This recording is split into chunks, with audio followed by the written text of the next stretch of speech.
बिस्मिल्लाहिर्रहमानिर्रहीम। अल्हम्दुलिल्लाह।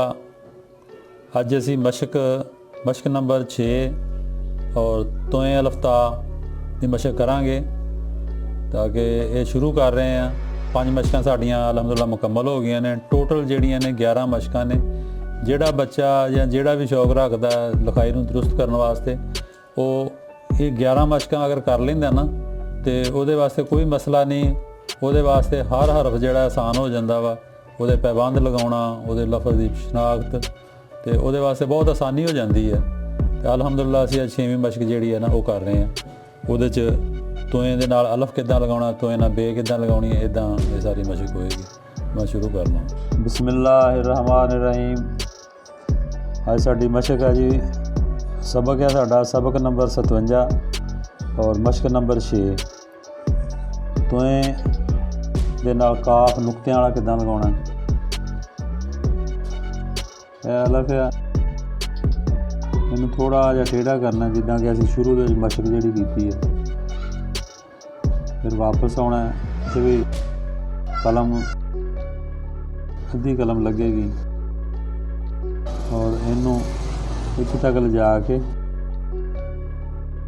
इनू 1.5 कत हुंदा है मरोड़ी जिहड़ी इहदी काफ दी।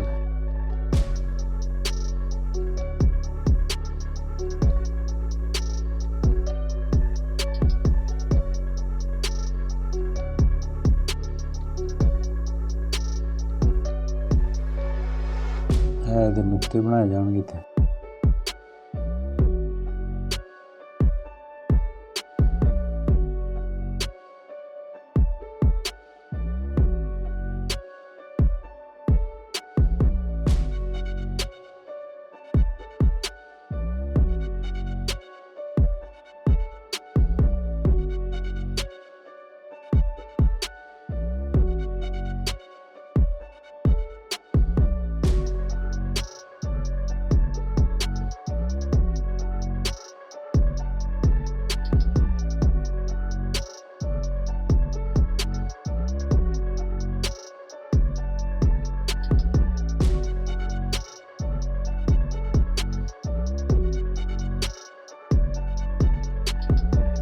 ऐसे जिन्हें साडा सबक अज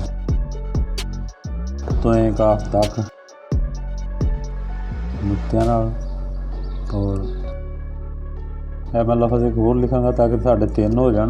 यह जिहड़ी चीज़ सी ना इहदे फासला इन्ना बचना चाहिए सी, वो उहदे नाल जुड़ गया वा। लिहाजा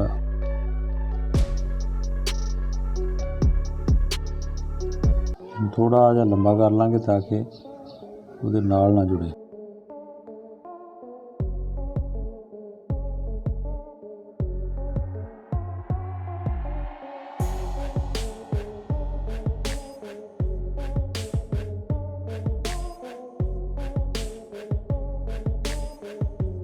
ਇਹਦੇ ਨਾਲ ਹੁਣ ਅਸੀਂ ਦੂਸਰਾ ਕਾਫ ਡੰਡੇ ਵਾਲਾ ਲਿਖਾਂਗੇ।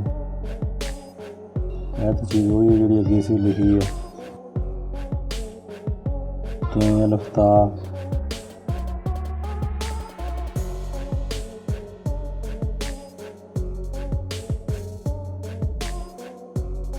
और इनू असीं 45 तो 50 के एंगल तक जिहड़ा ना लगावांगे इहदे नाल।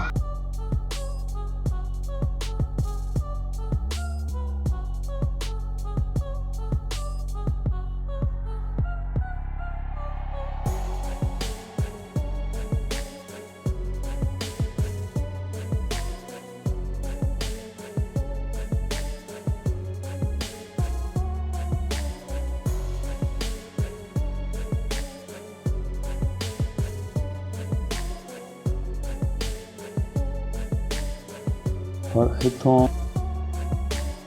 2 कत के फासले तो इनू फड़ना इनू, फिर इन्हें इत्थे इहदे लैवल च आउणा।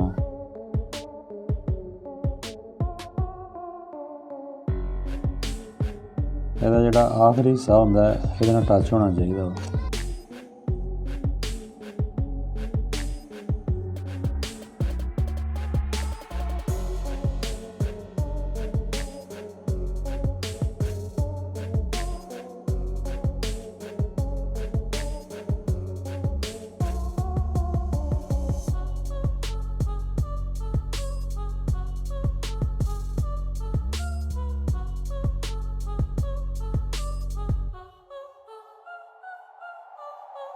ਇਹ ਸੀ ਜੀ ਸਾਡੀ ਅੱਜ ਦੀ ਮਸ਼ਕ।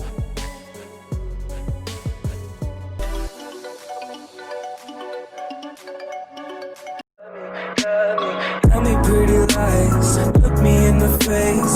Tell me that you love me,